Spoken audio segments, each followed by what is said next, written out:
Tahukah Anda, kapan saat paling tak berdaya bagi saya sebagai seorang ayah? Malam itu, ketika saya sendirian menyaksikan rekaman CCTV anak saya yang digiring dengan tangan terborgol di bandara.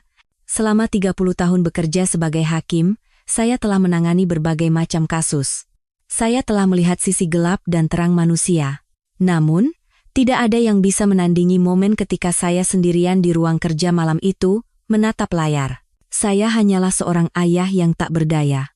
Anak saya, yang biasanya penuh percaya diri, kini berjalan dengan kepala tertunduk, bahu yang merosot, hingga akhirnya lenyap dari pandangan dengan tangan terborgol. Padahal dia lahir dan besar di Indonesia, seorang warga negara Indonesia. Hentikan bahasa aneh itu dan bicara pakai bahasa Indonesia yang benar. Ketika suara itu menggema melalui pengeras suara laptop, saya menghantam meja dengan kepalan tangan. Namun, saat itu saya tidak tahu bahwa beberapa bulan kemudian, pemilik suara itu akan berdiri di ruang sidang saya sebagai terdakwa. Dan saya akan membuat keputusan paling penting dalam 30 tahun karir saya sebagai hakim. Mari kita mulai kisah mengejutkan yang terjadi di bandara malam itu. Lampu neon yang dingin di Bandara Internasional Soekarno-Hatta, Jakarta, menerangi wajah saya. Saya memeriksa jam tangan, sudah pukul 23.30. Sudah lebih dari 2 jam sejak pesawat Daniel mendarat. Ayah, aku akan segera keluar. Tinggal pemeriksaan imigrasi saja. Itu adalah pesan terakhir dari anak saya beberapa jam yang lalu. Saat itu, saya hanya berpikir bahwa antrean imigrasi memang panjang. Hati saya, yang tadinya dipenuhi kegembiraan untuk menyambut putra saya yang pulang setelah 3 tahun menempuh studi di Australia, perlahan berubah menjadi cemas seiring berjalannya waktu. Saya memeriksa ponsel saya lagi. Masih tidak aktif. Daniel biasanya sangat rajin memberi kabar, tidak pernah ponselnya mati tanpa pemberitahuan seperti ini. Selama 30 tahun menjadi hakim, saya telah menangani berbagai kasus tak terduga. Kelebihan saya adalah tetap tenang dalam situasi apapun. Tapi sekarang, sebagai seorang ayah, saya hanyalah orang biasa yang gemetar karena khawatir. Saya berjalan ke meja informasi. Seorang petugas muda menyambut saya dengan senyuman. Ada yang bisa saya bantu? Pak, anak saya datang dari Sydney dengan penerbangan GA7115, tapi dia belum juga keluar. Saya menjelaskan. Dia WNI keturunan Tionghoa, namanya Daniel Hartono. Jari-jari petugas itu menari cepat di atas keyboard. Sesaat kemudian, raut wajahnya berubah muram. Mohon maaf, Pak. Tapi dengan alasan keamanan, beliau ditolak masuk dan sudah diterbangkan kembali ke Australia. Seketika, kepala saya terasa kosong. Apa? Apa maksud Anda? Anak saya adalah warga negara Indonesia. Mohon maaf, Pak. Kami tidak memiliki informasi lebih lanjut, Anda harus menanyakannya langsung ke pihak imigrasi. Saya terhuyung di tempat. Saya teringat 27 tahun yang lalu, saat pertama kali menggendong Daniel yang baru lahir. Bayi yang begitu hangat itu, kini telah dewasa dan dalam perjalanannya pulang, ia dideportasi tanpa penjelasan apapun. Ini tidak bisa dipercaya. Saatnya telah tiba untuk menggunakan semua posisi dan wewenang saya sebagai hakim. Tapi pada saat ini, saya hanyalah seorang ayah yang kehilangan anaknya. Terduduk lemas di kursi dingin lobi bandara, untuk pertama kalinya saya merasakan amarah dan ketidakberdayaan yang muncul dari lubuk hati saya. Lampu kelip pesawat yang lepas landas ke langit malam perlahan menghilang dari pandangan saya. Memikirkan bahwa anak saya mungkin ada di dalam pesawat itu, saya mengepalkan tangan erat-erat. Perjalanan pulang terasa seperti mimpi buruk. Jalan yang biasa saya lewati bersama Daniel sejak kecil tidak pernah terasa sepanjang ini. Begitu membuka pintu depan, aroma kamar Daniel tercium. Jejak-jejak persiapan yang telah disiapkan istri saya dengan penuh kasih untuk menyambut kepulangan putranya setelah 3 tahun masih tertinggal di mana-mana. Mas, Daniel mana? Suara Ratna, istri saya yang menunggu di ruang tengah, terdengar. Saya tidak sanggup menatap wajahnya. Saya tidak tahu bagaimana harus menjelaskan, atau harus mulai dari mana. Ratna, duduklah dulu. Saya bisa merasakan suara saya sendiri bergetar. Saya, yang selama 30 tahun di ruang sidang selalu mempertahankan keteguhan saat menjatuhkan vonis, kini di hadapan istri saya hanyalah seorang ayah yang hancur. Daniel ditolak masuk. Mereka bilang dia sudah dipulangkan ke Australia. Wajah Ratna langsung pucat pasi. Air mata mulai mengalir di matanya. Dan melihat istri saya seperti itu, hati saya terasa hancur berkeping-keping. Malam itu, saya tidak bisa tidur sedikit pun. Pukul 5 pagi, saya langsung menuju kantor. Saya harus mengerahkan semua wewenang yang saya miliki sebagai hakim untuk mengungkap kebenaran. Rahmat, segera kirim permintaan dokumen resmi ke kantor imigrasi Bandara Soekarno-Hatta. Saya ingin catatan pemeriksaan imigrasi atas nama Daniel Hartono. Semua rekaman CCTV yang relevan, dan identitas petugas yang bertugas. Rahmat, asisten saya, tampak terkejut. Mungkin ini pertama kalinya dia melihat saya, yang biasanya tenang, berbicara dengan nada sekeras itu. Baik, Pak Hakim, apakah ini? Ini urusan anak saya. Prioritaskan ini di atas segalanya. Beberapa hari berlalu. Setiap malam saya melakukan panggilan video dengan Daniel, tetapi dia tidak mau menceritakan secara rinci apa yang terjadi hari itu. Namun, dari sorot matanya, saya bisa membaca ada luka yang dalam. Sosok anak saya yang ceria dan penuh percaya diri telah hilang. Yang terpancar dari layar hanyalah sosok yang berhati-hati dan minder. Ayah, aku tidak apa-apa. Mungkin aku hanya sedang sial saja. Daniel, katakan sejujurnya pada ayah. Apa yang sebenarnya terjadi? Hanya pemeriksaan keamanan yang sedikit ketat. Bukan masalah besar, kok. Tetapi saya tahu. Anak saya menyembunyikan sesuatu, dan sesuatu itu telah melukainya dengan sangat dalam. Seminggu kemudian, data yang saya minta akhirnya tiba. Catatan pemeriksaan imigrasi, rekaman CCTV, dan informasi pribadi petugas yang bertanggung jawab. Tangan saya gemetar. Di dalam sini, pasti ada semua jawaban tentang apa yang telah terjadi pada anak saya. Saya mengunci pintu kantor dan memutar video itu sendirian. Saat melihat sosok putra saya di layar, napas saya terasa sesak. Bahu Daniel yang biasanya tegap perlahan membungkuk, dan matanya penuh dengan ketakutan. Dan pada saat itu, terlihat seorang petugas imigrasi mendekatinya dengan sikap arogan. Jantung saya berdebar kencang sepanjang saya menonton video itu. Di layar, Daniel dengan sopan membuka tasnya dan mencoba menjelaskan sesuatu. Tetapi petugas itu memotong ucapan Daniel. Hentikan bahasa aneh itu dan bicara pakai bahasa Indonesia yang benar. Saat suara itu menggema dari pengeras suara, saya menghantam meja dengan kepalan tangan. Daniel fasih berbahasa Indonesia. 3 tahun belajar di Australia tidak membuatnya lupa bahasa ibunya, dan yang terpenting, dia lahir dan besar di Indonesia, seorang warga negara Indonesia. Di layar, Daniel menjawab dengan tenang. Saya warga negara Indonesia, tidak ada masalah apapun. Dari suara anak saya yang mengucapkan kalimat itu, saya bisa mendengar getaran. Anak saya yang biasanya penuh percaya diri, kini semakin terlihat kecil. Melihat bahunya yang membungkuk dan kepalanya yang semakin menunduk, hati saya terasa seperti diiris. Nama petugas itu terlihat jelas di seragamnya, Agus Setiawan. Saya menulis nama itu di atas kertas. Tangan saya gemetar karena amarah. Video terus berlanjut. Agus Setiawan mulai menggeledah barang-barang Daniel dengan kasar, seolah-olah sedang menangani seorang penjahat. Ketika Daniel memprotes dengan sopan, Agus menjadi lebih arogan, diam dan berdiri saja di sana. Saya tahu apa yang kamu sembunyikan. Saat itu, saya bangkit dari kursi. Ketenangan saya sebagai hakim yang telah saya bangun selama 30 tahun benar-benar runtuh. Apa yang dialami putra saya di layar bukanlah pemeriksaan keamanan biasa. Itu adalah diskriminasi rasial yang terang-terangan dan pelanggaran hak asasi manusia. Di bagian akhir video, Daniel akhirnya digiring pergi dengan tangan terborgol. Padahal dia adalah warga negara Indonesia yang tidak melakukan kesalahan apapun. Melihat punggungnya, saya tidak bisa menahan air mata yang mengalir. Saya segera menelepon Daniel di Australia. Daniel, ini ayah. Ayah, nak, ayah sudah melihat semuanya. Ayah tahu apa yang kamu alami hari itu. Terdengar isak tangis Daniel dari seberang telepon. Itu adalah suara tangisan pertama anak saya yang saya dengar dalam 3 tahun. Ayah, aku benar-benar tidak melakukan kesalahan apapun. Tapi orang itu bahkan tidak mau mendengarkan apa yang aku katakan. Dia hanya menilai dari wajahku, dari warna kulitku. Ayah tahu, nak? Ayah akan menyelesaikan semuanya. Setelah menutup telepon, saya lama menatap keluar jendela kantor.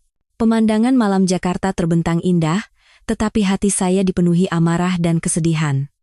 Malam itu, saya menyelidiki segalanya tentang Agus Setiawan, catatan dinasnya di masa lalu, riwayat keluhan yang masuk, dan bahkan kesaksian dari korban-korban lain. Semakin saya menyelidik, semakin banyak fakta mengejutkan yang terungkap. Agus Setiawan sudah beberapa kali dilaporkan karena tindakan diskriminatif dan perlakuan tidak adil yang berulang kali terjadi terutama menargetkan warga keturunan Tionghoa. Saya mengajukan laporan resmi ke Kejaksaan Negeri. Pada saat yang sama, saya juga menghubungi korban-korban lainnya. Ternyata bukan hanya anak saya. Banyak orang menderita karena tindakan diskriminatif Agus Setiawan. Dan sebulan kemudian, sesuatu yang ditakdirkan terjadi. Kejaksaan Negeri secara resmi menuntut Agus Setiawan, dan saya ditunjuk sebagai hakim yang memimpin persidangan kasus itu.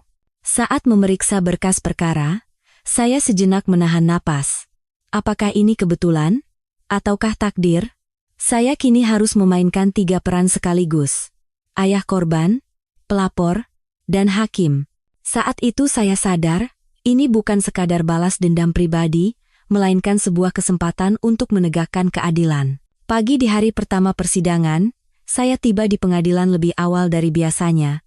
Saat mengenakan jubah hakim di depan cermin, sosok saya di pantulan terasa asing.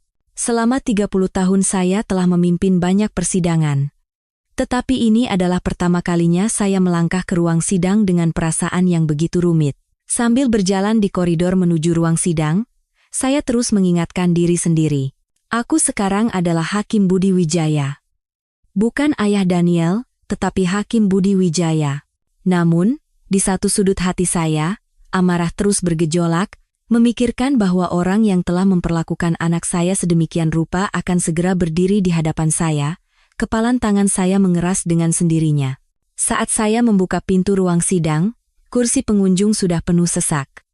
Beberapa wartawan media juga terlihat. Berita bahwa seorang hakim senior WNI keturunan Tionghoa akan menangani kasus diskriminasi rasial rupanya menjadi sorotan. Hadirin dimohon berdiri. Dengan pengumuman dari panitera, saya duduk di kursi hakim. Dan mata saya bertemu dengan Agus Setiawan yang duduk di kursi terdakwa. Seorang pria berusia pertengahan 50 kamaan, dengan rambut cepak dan tatapan mata yang tajam. Seolah sadar saya sedang menatapnya. Dia mengangkat dagunya dengan ekspresi menantang. Seketika, rekaman CCTV itu kembali terlintas di benak saya. Hentikan bahasa aneh itu dan bicara pakai bahasa Indonesia yang benar. Kata-kata penghinaan yang dilontarkannya pada anak saya terus terngiang di telinga. Jaksa penuntut umum mulai membacakan dakwaan. Terdakwa Agus Setiawan, pada tanggal 15 November 2024, di Bandara Internasional Soekarno-Hatta, saat menjalankan tugas pemeriksaan imigrasi, didakwa atas tuduhan penyalahgunaan wewenang karena telah melontarkan perkataan bernada diskriminasi rasial kepada seorang warga negara Indonesia bernama Daniel Hartono, dan menolak masuk yang bersangkutan tanpa melalui prosedur yang sah. Jantung saya terasa berdebar lebih cepat. Daniel Hartono. Nama anak saya disebut secara resmi di ruang sidang. Pengacara Agus Setiawan berdiri dan menyatakan kliennya tidak bersalah. Yang mulia, klien kami hanya menjalankan tugasnya demi keamanan negara. Tidak ada niat diskriminasi rasial apapun. Mendengar itu, saya menggenggam pena saya erat-erat. Menjalankan tugas? Perlakuan memalukan yang dialami anak saya itu disebut menjalankan tugas? Tapi saya harus tetap tenang. Saya tidak boleh terbawa emosi. Saya menarik napas dalam-dalam dan berkata, keberatan penasihat hukum dicatat. Sekarang kita akan memulai pemeriksaan saksi dari pihak jaksa. Saksi pertama adalah rekan kerjanya di bandara. Dengan suara gemetar, dia bersaksi. Pak Agus memang sangat ketat, terutama pada pemuda berwajah oriental. Penumpang lain bisa lewat dengan mudah, tapi kalau melihat penumpang keturunan Tionghoa, dia pasti akan menggeledah tasnya dan melakukan interogasi terpisah. Saya mencatat kesaksian itu. Tetapi saya bisa merasakan tangan saya sedikit bergetar. Saksi kedua adalah korban lain yang pernah diperlakukan tidak adil oleh Agus Setiawan. Meskipun saya berbicara bahasa Indonesia dengan lancar, Dia bilang, jangan pakai logat aneh. Bicara yang benar. Padahal saya lahir dan besar di Jakarta. Katanya, terdengar desahan kecil dari kursi pengunjung. Saya menatap Agus Setiawan. Dia masih duduk dengan wajah tanpa ekspresi, tetapi dari sorot matanya, saya bisa membaca kesombongan. Seiring berjalannya persidangan, saya semakin terjebak dalam konflik batin. Di satu sisi, ada tanggung jawab sebagai hakim untuk memimpin sidang secara adil. Di sisi lain, amarah terhadap orang yang telah menyakiti anak saya terus mendidih. Setelah sidang hari itu selesai, dalam perjalanan pulang, saya menelepon Daniel. Ayah, bagaimana sidangnya? Berjalan lancar. Jangan khawatir, Ayah. Apa aku perlu datang ke sana? Sebagai saksi, mendengar itu, jantung saya seakan berhenti berdetak. Saya tidak tahan membayangkan anak saya harus mengingat kembali kenangan mengerikan itu dan berdiri di mimbar saksi. Daniel, kalau kamu tidak mau, Ayah, aku rasa aku harus melakukannya. Agar tidak ada lagi orang lain yang mengalami hal yang sama sepertiku. Setelah menutup telepon, saya duduk terdiam di dalam mobil untuk waktu yang lama. Saya bisa merasakan anak saya telah tumbuh dewasa. Melalui pengalaman mengerikan itu, dia tampak menjadi lebih kuat. Namun di saat yang sama, saya merasa takut. Apakah saya benar-benar bisa memimpin persidangan yang adil? Saat anak saya berdiri di mimbar saksi, apakah saya tidak akan berubah menjadi seorang ayah, bukan lagi seorang hakim? Pagi di hari ketiga persidangan, saya bangun lebih pagi dari biasanya. Hari ini, Daniel akan terbang dari Australia dan memberikan kesaksian. Memikirkan akan bertemu kembali dengan putra saya setelah 3 bulan membuat hati saya berdebar, namun di saat yang sama, hati saya sakit membayangkan dia harus menghidupkan kembali kenangan buruk itu. Saat bertemu Daniel di bandara, saya sejenak kehilangan kata-kata. Wajahnya lebih kurus dari 3 bulan yang lalu, dan sorot matanya lebih berhati-hati dari sebelumnya. Sekilas saja saya tahu betapa besar luka yang ditinggalkan insiden itu pada anak saya. Ayah, Daniel, kamu sudah bekerja keras. Kami berpelukan erat. Mungkin pemandangan seorang ayah dan anak yang berpelukan di tengah lobi bandara terlihat canggung, tetapi saya tidak peduli. Putra saya yang telah saya rindukan selama 3 bulan kini ada dalam pelukan saya. Ayah, apa aku benar-benar bisa membantu? Daniel, keberanianmu untuk datang saja sudah lebih dari cukup, tapi jangan memaksakan diri. Di dalam mobil menuju pengadilan, Daniel hanya diam. Melihat profil sampingnya yang menatap keluar jendela, perasaan saya campur aduk, bangga karena anak saya telah tumbuh dewasa, sekaligus merasa bersalah karena telah membiarkannya melewati cobaan ini. Saat tiba di pengadilan, kursi pengunjung semakin penuh sesak. Sepertinya berita bahwa korban akan bersaksi secara langsung menarik lebih banyak orang. Saya duduk di kursi hakim dan menatap Daniel. Dia duduk di barisan depan kursi pengunjung, menatap saya dan mengangguk kecil. Dari tatapan itu, saya bisa membaca tekadnya.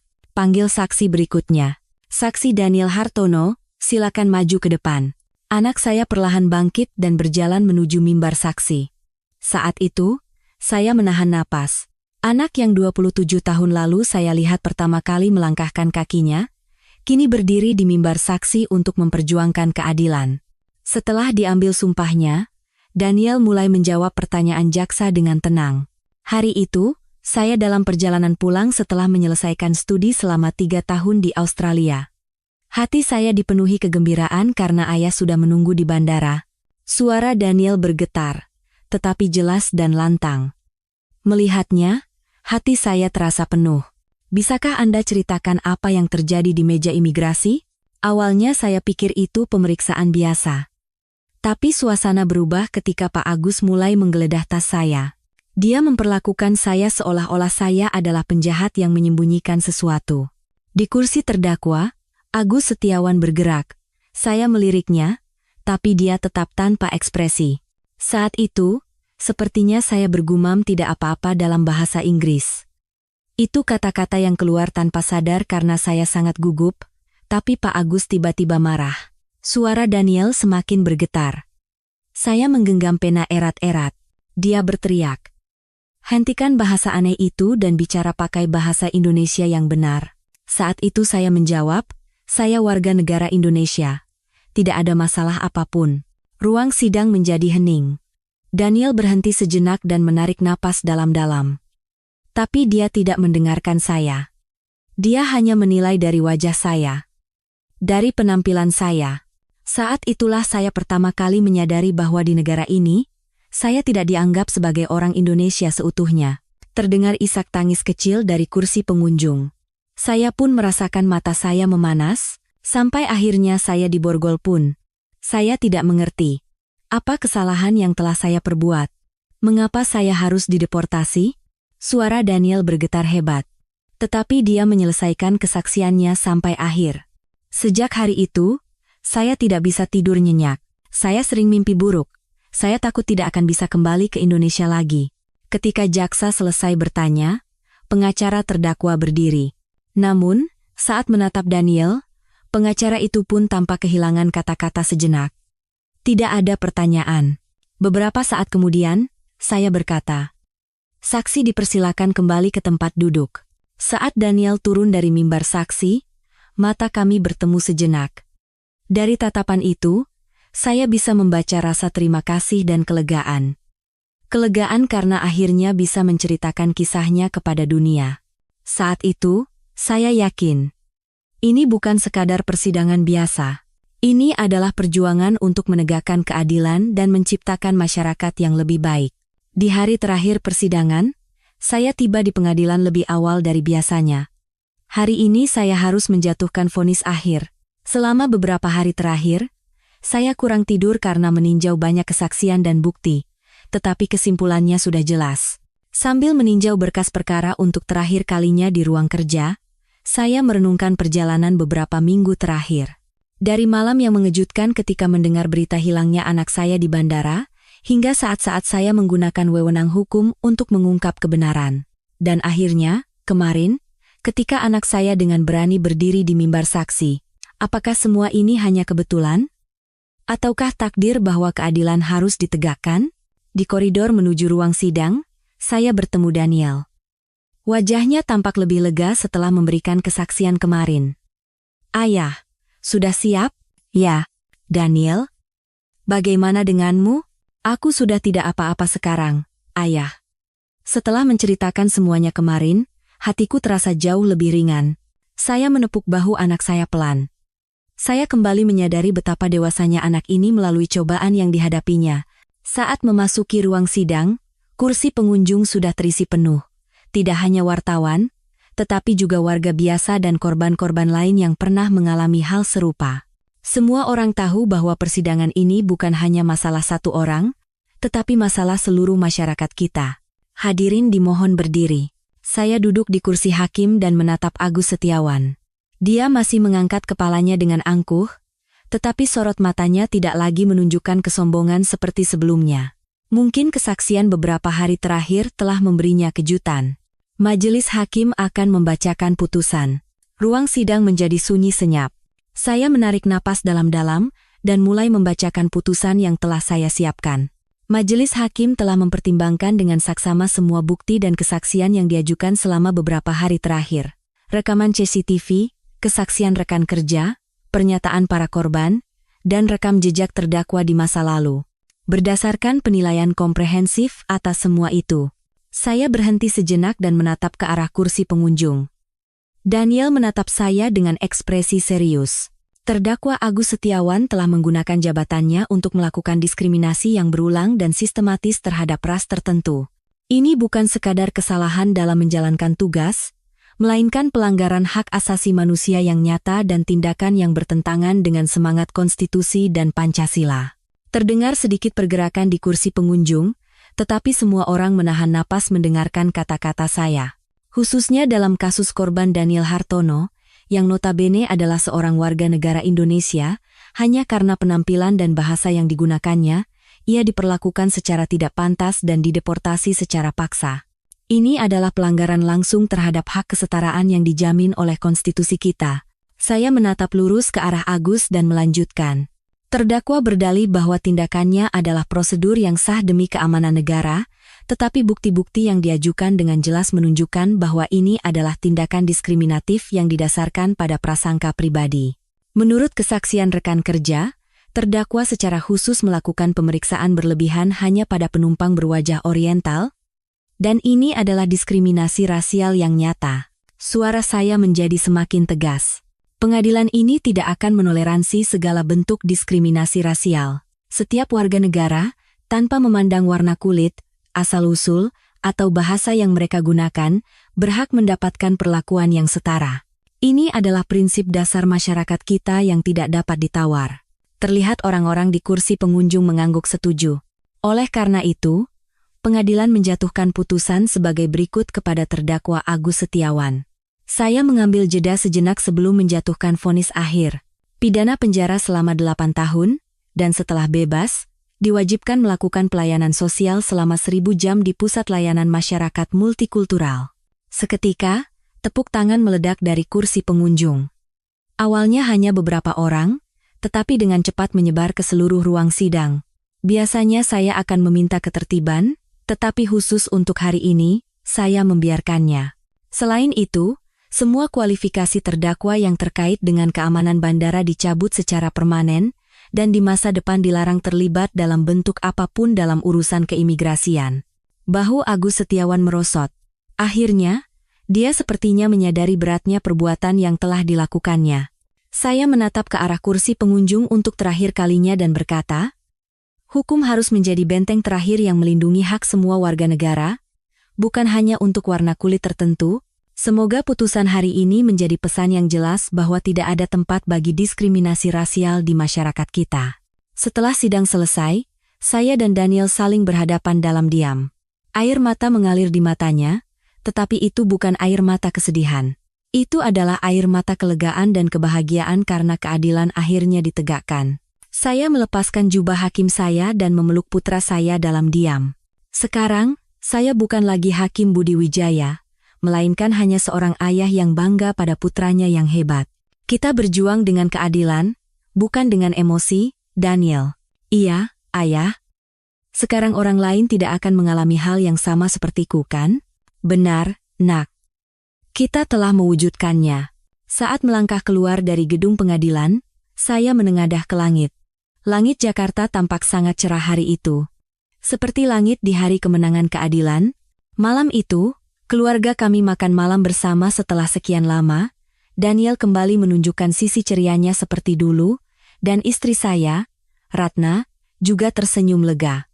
Kami tidak banyak bicara, tetapi kami saling memahami perasaan satu sama lain.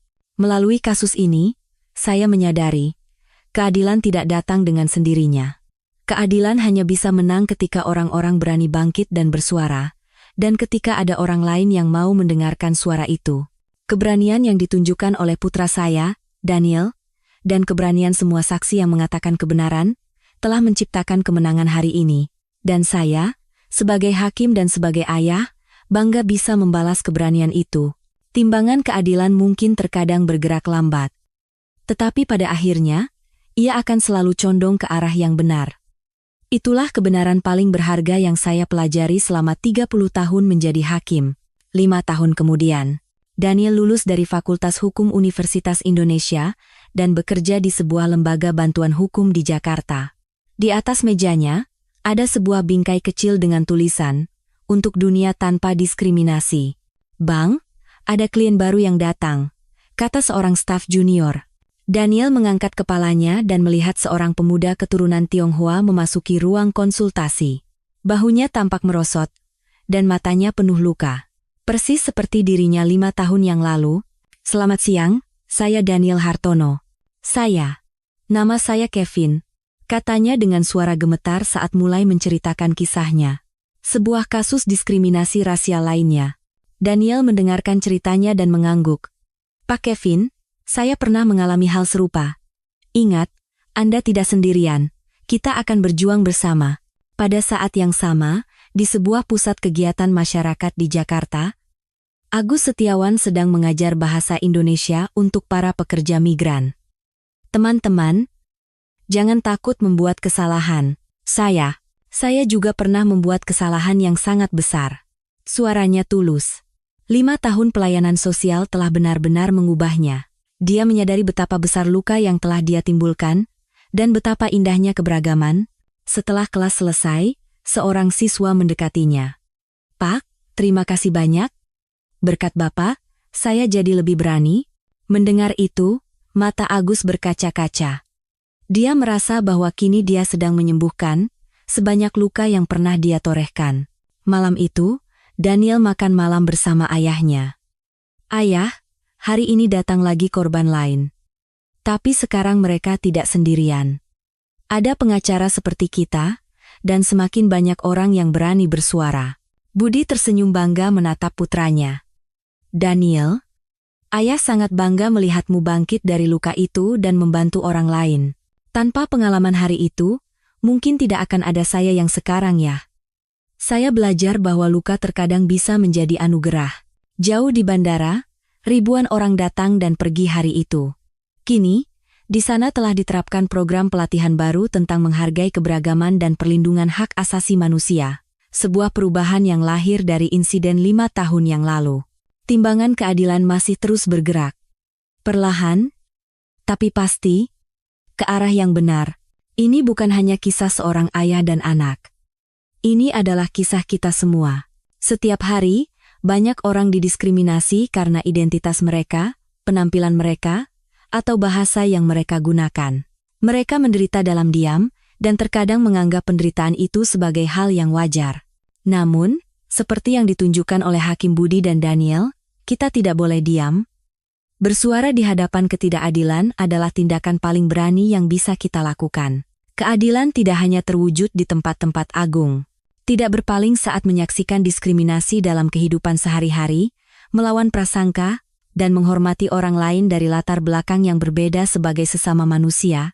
Semua tindakan kecil ini bersatu untuk menciptakan dunia yang lebih adil. Seperti Daniel, kita mungkin terkadang terluka. Tetapi melalui luka itu, kita menjadi lebih kuat dan lebih bijaksana. Dan pengalaman itu menjadi harapan dan keberanian bagi orang lain. Ingatlah suara tepuk tangan yang menggema di ruang sidang itu. Itu bukan sekadar sorak-sorai. Itu adalah kerinduan kita semua akan keadilan dan dambaan untuk dunia yang lebih baik. Mulai hari ini, bagaimana jika kita masing-masing mencoba menjadi Budi Wijaya kecil? Bukan berarti kita harus menjadi hakim. Cukup dengan tidak tinggal diam terhadap ketidakadilan yang kita temui sehari-hari, itu saja sudah cukup. Timbangan keadilan ada di tangan kita semua. Hari ini, ke arah mana Anda akan mencondongkan timbangan itu? Pilihan itulah yang akan menentukan dunia tempat kita hidup. Bagaimana cerita hari ini? Semoga melalui kisah Hakim Budi dan putranya, Daniel, kita bisa bersama-sama merenungkan masalah diskriminasi dan keadilan di masyarakat kita. Jika Anda menyukai cerita ini, jangan lupa untuk subscribe dan like, dan jika Anda pernah mengalami kejadian tidak adil, silakan bagikan pengalaman Anda di kolom komentar. Terima kasih telah menyimak hari ini.